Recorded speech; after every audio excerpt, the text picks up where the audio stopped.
Selamat sore rekan-rekan media. Jadi kami akan menyampaikan hasil investigasi terhadap permasalahan yang ada internship di RSUD Kiai Haji Daud Arif. Ini seperti yang disampaikan oleh Pak Menkes tadi, bahwa tim ini adalah tim gabungan, utamanya adalah tim dari Kementerian Kesehatan, dari Inspektorat Jenderal, kemudian ada dari Ditjen SDMK dan dari Ditjen Kesehatan Lanjutan. Pertama, kami di slide selanjutnya kami sampaikan informasi umum terlebih dahulu di slide selanjutnya, silakan. Nah, Rumah Sakit Umum Daerah Kiai Haji Daud Arif yang lokasinya ada di Kuala Tungkal ini merupakan salah satu wahana dari dokter intensif, dokter umum. Di sana, kalau lihat gambarannya, ini ada tenaga dokter sekitar 36, dokter dan dokter spesialis dengan jumlah perawat 238, di mana rata-rata keisian tempat tidur itu 62,43%. Dan jumlah pasien di UGD itu sendiri ada sekitar 30 pasien per hari. Kalau kita lihat jarak dari Jambi ke Kuala Tungkal, ini ada sekitar menempuh waktu sekitar 3-4 jam. Di slide selanjutnya kami akan laporkan, ini berkaitan dengan informasi umum data peserta AISIP, di mana almarhumah Dr. MAA ini ada teman-teman yang lain. Jadi ada sekitar 14 orang dokter yang lain. Itu dari berbagai universitas. Nah, Dr. MAA sendiri adalah alumni dari Universitas Sriwijaya. Beliau berdomisili di OKU, Ogan Komeling Ulu Selatan, OKUS. Nah, pada saat beliau wafat, meninggal dunia, beliau sedang masa stase di UGD, tepatnya di Rumah Sakit Umum Daerah Kiai Haji Daud Arif. Kemudian di Kuala Tungkal juga itu terdapat peserta internship dokter gigi ya, di RSUD yang jumlahnya sekitar 9 orang. Di slide selanjutnya kami laporkan, inilah kronologis yang kami akan sampaikan di awal, bahwa pelaksanaan internship Dr. MAA yang wafat kemarin ini sampai dengan mendapatkan perawatan. Jadi beliau itu mulai internship sampai dengan masuk stase rumah sakit IGD, ini diawali pada saat seleksi ada di tempat Agustus, diperoleh kami data MCU yang bersangkutan, hasil pemeriksaan di Laboratorium Kesehatan Masyarakat Palembang, hasil MCU-nya normal. Kemudian menjalani program intensif sejak tanggal 11 Agustus 2025 sampai dengan 10 Februari 2026, ini menjalani intensif stase puskesmas, tepatnya di Puskesmas Kuala Tungkal 2. Sepanjang proses menjalani intensif tersebut, Dr. MAA tidak ada keluhan kesehatan. Kemudian pada tanggal 11 itu mulai periode intensif stase di Rumah Sakit Kuala Tungkal. Dan dilaporkan juga kami memperoleh datanya, yang bersangkutan dalam kondisi sehat. Adapun di stase RSUD yang pertama beliau masuk di IGD, karena di dalam internship ini di rumah sakit ada 2 tahapan, itu nanti di UGD terlebih dahulu atau di Bangsal. Jadi di sana dari sekitar 15 orang itu dibagi 2 kelompok besar, kelompok kecil. Jadi ada yang mengawali stasenya di IGD terlebih dahulu, di tahap yang lainnya menjalani stase di ruang rawat inap atau di Bangsal. Demikian pun sebaliknya. Dan itu masanya adalah 3 bulan, 3 bulan. Selanjutnya, di slide selanjutnya kami laporkan, di tanggal 26 Maret ketika menjalani stase IGD tadi di Kuala Tungkal, Dr. MAA ini merasakan gejala penyakit dan tetap bertugas di UGD. Kemudian yang bersangkutan menjalani pengobatan mandiri. Nah, keluhan ini terus berlanjut di tanggal 31 Maret 2026, yang bersangkutan juga masih kondisinya demam batuk pilek ya, dan jaga malam. Selepas jaga malam, yang bersangkutan nanti ada minta untuk diinfus, nanti kita akan lihatkan videonya. Dan dokter Amami tidak melaporkan kondisinya kepada dokter pendamping. Jadi selama AISIP ini, setiap peserta AISIP akan didampingi oleh 1 orang pendamping. Nah, boleh diklik yang demam batuk pilek, kami akan sampaikan gambarnya. Ini voice note ya, maaf, ini voice note. Jadi Dr. Mita sudah sakit semenjak tanggal 31 Maret, boleh diperdengarkan voice note-nya. Diklik. Ini transkrip narasinya ya. Jadi Dr. Mita ini menyampaikan keluhannya ke Dr. M ya, merupakan rekan AISIP ya, di tanggal 1 April. Bisa didengarkan? kok kelihatan sakit nian gitu. Iya bang, minta bilang kan batuk pilek bang, demam panas nian, silau udah bisa buka mata gitu kan. Dicobanya lah bang tuh, oh panasnya katanya jam 12-an tuh ya, ini 40-an ini katanya 41 gitu. Injek bela bang, udah ada bang injek, udah usah bang kata minta sakit, minta takut gitu kan. Udah injek, ambil lah dulu ini katanya. Dia kayak bohan jadi kan, udah usah bang minum obat biasa, sudah minum lah PCT 1000 mili gitu, dikasih lah 1000 mili jam. Nah, berikutnya di voice note yang kedua juga masih kepada rekannya Dr. M. Silakan diperdengarkan kembali. Belum minum, terus tuh kayak yang apa ya Renca, nggak baca, napas aku panas, hidung aku panas, semua hal ini nih panas, sepanas itu Ren memang. Tapi aku bergigil, minum kata bang tuh, buka be maskernya. Aku pakai masker karena aku batuk pilek kan, takut be gitu kan. Buka be, biar baca nafasnya enak, minum. Mual bang, nak muntah gitu ya sudah aku ambilkan obat. Dan ambilnya obat Diolan, so biasa sih memang. Cuman kemudian ada juga dilanjutkan di voice note yang ketiga, disilakan diperdengarkan. ayo sudah mendingan, tapi mati nian Ren, perasaan tuh kayak mati nian malam itu tuh. Sampai jam 2 sampai ini injek, paksa injek itu disuruh tidur di dalam. Aku udah mau kan, karena kayak ya segan be abang tuh di situ gitu kan. Makanya aku di dalam, tapi di dalam tuh Bang Mufti dia tidur juga. Nah, abis itu sampai jam 2 sekian, dan tuh pasien tuh kan banyak Ren, maksudnya tuh ada yang masuk lagi ya, 2 anak konsul jelek galau. Pasien aku pun yang jelek itu tuh jadi dipegang Bang David gitu kan. Bang, pokoknya selama ada space waktu aku selalu bilang bang maaf ya bang makasih ya bang gitu. Dia sudah ada apa-apa istirahat lah katanya bang tuh ya. Sudah jam 2 sekian, hampir jam 3 tuh. Baik, kembali ke slide kronologi. Jadi ada event lain di tanggal 31 Maret ini yang menarik. Jadi ada pemanggilan dokter peserta ASIP ini, yang dokter umum ini, oleh pendamping, dokter J namanya pendampingnya, itu dikumpulkan di tempatnya dokter S. Nah, dokter S ini adalah salah satu pendamping di stase puskesmas. Ya. Nah, untuk membahas komentar salah satu ASIP di sosmed dan di ada website servaninsip.net, itu di mana salah satu ASIP ini memberikan komentar-komentar, kritikan-kritikan terhadap program ASIP gitu kan. Nah, boleh diklik di awalnya di pemanggilan dokter ASIP dulu. Ini kami temukan buktinya. Ini jadi dokter J ini lalu mengundang semua peserta ASIP untuk datang ke kediaman dokter S ya, di sore hari. Kembali ke sebelumnya. Nah, kau coba di komentar di salah satu medsosnya. Nah, ini salah satu peserta ASIP ini berkomentar, nah, setuju agar daerah-daerah yang bla bla bla bla gak seenaknya sama dokter ASIP, masa kerja setiap hari tapi dokter pembimbingnya bla bla bla. Itu ada keluhan, ada kritikan-kritikan ini yang disampaikan ke Wahana oleh salah satu ASIP. Nah, kemudian juga ada beberapa komentar. Boleh kembali ke slide sebelumnya. Nah, di salah satu website serverinsip.net, ini adalah website yang dimana isinya itu menampung berbagai keluhan program-program internship ini, yang memang salah satu rekan ASIP di Rumah Sakit Dr. Daud Arif ini menyampaikan keluhannya. Ya, ini menyampaikan tentang deskripsi pekerjaan. Jadi administrasi, beberapa dokter spesialis ada yang bisa diajak diskusi seperti sasa anak dan bedah. Kalau dokter Obgyn dan dokter PDI jangan harap, karena mereka orang anti kritik dan seterusnya. Jadi ada beberapa kritikan-kritikan yang memang ini akhirnya peserta ASIP dipanggil oleh pendamping. Boleh kembali ke slide sebelumnya. Nah, berikutnya di tanggal 11 ini dokter MAA masih jaga pagi di IGD dengan kondisi masih batuk pilek, demam. Diberikan obat oleh dokter IGD. Demikian pun di tanggal 12. Nah, di tanggal 13 April, di mana 13 April ini hari ulang tahun dari dokter MAA. Jadi dia mendapatkan infus, jadi pasca jaga malam, kemudian di UGD dia mendapatkan infus, dipasang infus, dan nanti coba bisa diklik dokter MAA.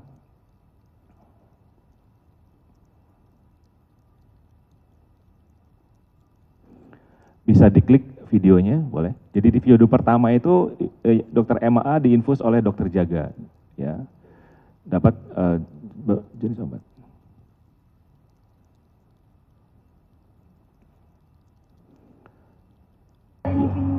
Nah, ini di video kedua. Ya, semuanya. Semoga sehat habis potong tumpeng ini. Bismillahirrahmanirrahim. Ya Allah, semoga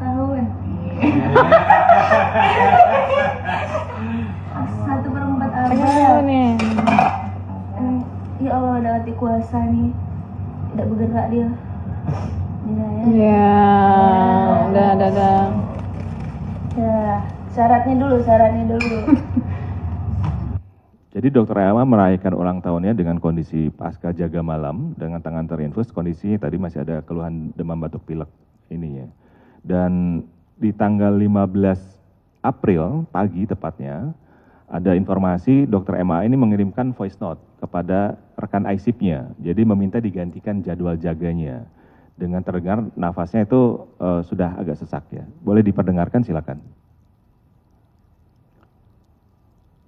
Boleh. Astri, aku mau minta tolong. Jadi kalau dari jadwal kan Astri ini ya, libur dari. Aku mau minta tolong gantiin jadwal aku yang pagi ini. Kalau misalnya kamu bisa hari ini aja, nanti yang malam biarlah Rena nanti yang gantiin. Aku nggak kuat Astri. Ya, selanjutnya berdasarkan informasi keterangan dari rekannya, Dr. A ini bersedia menggantikan Dr. MAA untuk jaga di IGD. Kemudian di sore harinya tanggal 18, ibu kandung dari Dr. MAA ini menghubungi MZ itu kakak angkatnya yang ada di Rumah Sakit Kuala Tungkal dan langsung menghubungi Dr. F untuk mencari Dr. MAA karena informasinya ibunya menghubungi Dr. MAA itu nggak bisa. Nah, Dr. MAA ternyata ditemukan oleh Dr. F setelah dihubungi oleh MZ tadi. Ini di bawah tangga terdapat di bawah tangga tempat kos sedang berdiri dalam kondisi linglung. Jadi tidak menggunakan jilbab, mengenakan celana pendek dan atasan seragam scrub. Setelah ditanya oleh Dr. F tadi, Dr. MAA menjawab dia ingin berangkat jaga. Jadi kondisi sudah agak confused, linglung, mungkin ada hipoksia di situ. Jadi sehingga yang bersangkutan tidak menyadari bahwa atribut atau seragam ketika mau berangkat jaga itu tidak lengkap. Kemudian di 15 malamnya setelah kejadian tadi, Dr. MAA diantar dan ke UGD oleh rekan-rekannya karena juga dihubungi oleh ibunya bahwa Dr. MAA tidak bisa dihubungi tadi dan Dr. MAA dijemput oleh satu orang perawat UGD dan dibawa ke UGD dengan menggunakan motor. Ya. Dan Dr. M dan Dr. F yang rekan ISIP-nya itu ikut mengantar. Selanjutnya, di slide selanjutnya, nah ini di tanggal 15 sampai tanggal 20 April, selanjutnya MAA dirawat. Ya, setelah masuk UGD tadi, kemudian dirawat di Daud Arif, dan 20 April, tepatnya di jam 12.44, yang bersangkutan diperbolehkan pulang sejak pagi oleh dokter penanggung jawab pasien, namanya Dr. T. Namun Dr. MAA ya, yang bersangkutan meminta untuk diobservasi dulu hingga siang hari. Jadi baru bisa pulang pukul 12.44. Namun setelah pulang, ya, Dr. MA ini mengeluh demam tinggi lagi, ya, dan akhirnya jam 4.35 di dini hari, ya, atau subuh, ya, di hari berikutnya, Dr. MA masuk UGD lagi dengan keluhan sesak dan demam. Terus Dr. MA jam 10.30-nya keluarganya datang, ya, keluarga ini berada di Oku Selatan. Jadi keluarganya datang ke Kuala Tungkal, kemudian menjemput Dr. MAA dan pihak keluarga membawa Dr. MAA ke Rumah Sakit Umum Daerah Raden Matahir Jambi. Boleh saya diklik gambarnya proses mengantar keluarga ini. Nah, jadi transfer dari Rumah Sakit Matahir Jambi dengan mobil pribadi karena untuk proses transfer ini harus masuk UGD dulu, kemudian harus melaksis rute yang ibunya ingin cepat supaya bisa diantar. Nah, atas inisiatif itu akhirnya menggunakan mobil pribadi dan terpasang oksigen pinjam dari dokter pendamping. Dan proses transfer tanpa melaksis rute dan tidak menggunakan ambulans ini ya, karena tidak mengikuti proses yang tadi. Yang seharusnya dengan kondisi seperti ini harusnya juga menggunakan ambulans. Nanti kita akan lihat ini. Kembali ke slide sebelumnya. Kemudian di slide selanjutnya, nah di tanggal 21 April pukul 13.54, Dr. MAA masuk UGD, jadi tiba di Jambi ya dari Kuala Tungkal tadi, diantar oleh keluarganya, dan masuk IGD Rumah Sakit Matahir Jambi dengan keluhan batuk dan sesak nafas. Kemudian di tanggal 24, prosesnya sudah dirawat ya, dan diperbolehkan pulang. Ya, jadi sekitar 3 hari ya dirawat di Rumah Sakit Matahir Jambi, diperbolehkan pulang oleh dokter penanggung jawab di Rumah Sakit Matahir Jambi, namanya Dr. M, dan direncanakan untuk kontrol ke poli paru di tanggal 29 April 2026. Nah, namun pada saat itu hasil pemeriksaan dari Dr. Mita ini oleh keluarga belum diterima. Selanjutnya tanggal 24 ini oleh keluarga diantar ke Kuala Tungkal untuk melanjutkan proses ISIP-nya. Kemudian tiba di Kuala Tungkal, nanti boleh disampaikan di slide selanjutnya. Nah, ini perjalanan dari Jambi ke Kuala Tungkal. Jadi karena sudah diperbolehkan pulang kondisi sehat dan Dr. MAA ini ingin melanjutkan proses ISIP-nya. Namun setelah lihat kondisi, pendampingnya menyarankan agar yang bersangkutan beristirahat sekitar 1 minggu atau 2 minggu di kosan. Nah, karena memang kondisinya dapat istirahat, ibunya meminta izin untuk dibawa ke rumah di Oku Selatan, ya, karena ingin dirawat oleh keluarganya. Karena kalau di kosan itu nanti tidak ada siapa-siapa, karena rekan satu kosannya juga semua sedang melaksanakan ISIP. Nah, kalau boleh digambarkan, perjalanan dari Jambi ke Kuala Tungkal yang jaraknya kalau kami hitung pakai Google Maps itu ada sekitar 120 km, ya, di waktu tempuhnya sekitar 3 jam perjalanan darat menggunakan mobil.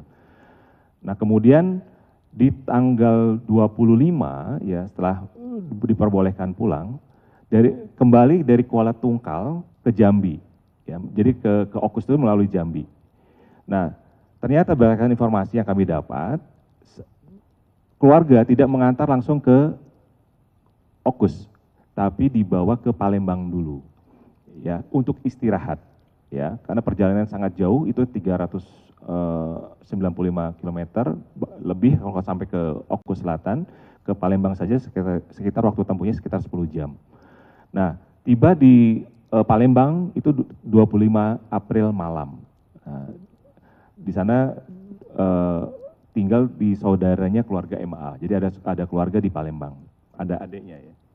Nah, kemudian di sana dirasakan ada demam oleh dokter MAA. Ya, jadi kemudian dirawat dulu, kemudian baru pagi harinya, ya, itu di subuh ya, kurang lebih pagi harinya, itu diantar dari Palembang ke Okus. Jadi melaksanakan perjalanan lagi sekitar 324 kiloan kalau saya coba cek di Google Map. Itu waktu tempuh sekitar 6 jam. Dan tiba di Okus itu sekitar pukul 16. Namun karena kondisinya demam, langsung masuk ke klinik Ismada. Nama klinik ini adalah milik paman Dr. MAA. Dan di sana hanya 2 jam langsung minta keluarganya untuk dibawa ke Palembang. Tepatnya ke Rumah Sakit Husin Palembang. Jadi hanya 2 jam di klinik tersebut, balik lagi ke Palembang. Nah, balik ke Palembang, ini dokter MAA dirujuk dari klinik itu ke Rumah Sakit Umum Pusat Muhammad Husin Palembang, ini rumah sakit milik Kementerian Kesehatan, melalui Sisrute. Jadi ini memang sesuai prosedur. Kemudian di 27 April dini hari tiba di Husin. Jadi perjalanannya sekitar 7 jam ya, perjalanan jam 6 berangkat, jam 1 dini hari tiba di Husin. Di slide selanjutnya kami sampaikan tiba di Husin pukul 1 dini hari. Kemudian di Rumah Sakit Husin Palembang, akhirnya karena kondisi penyakitnya adalah penyakit infeksi, maka prosedurnya dirawat di ruang isolasi infeksi. Jadi dokter MAA pukul 3 dirawat di ruang isolasi infeksi. Karena kondisinya menurun, dokter MAA akhirnya masuk ICU.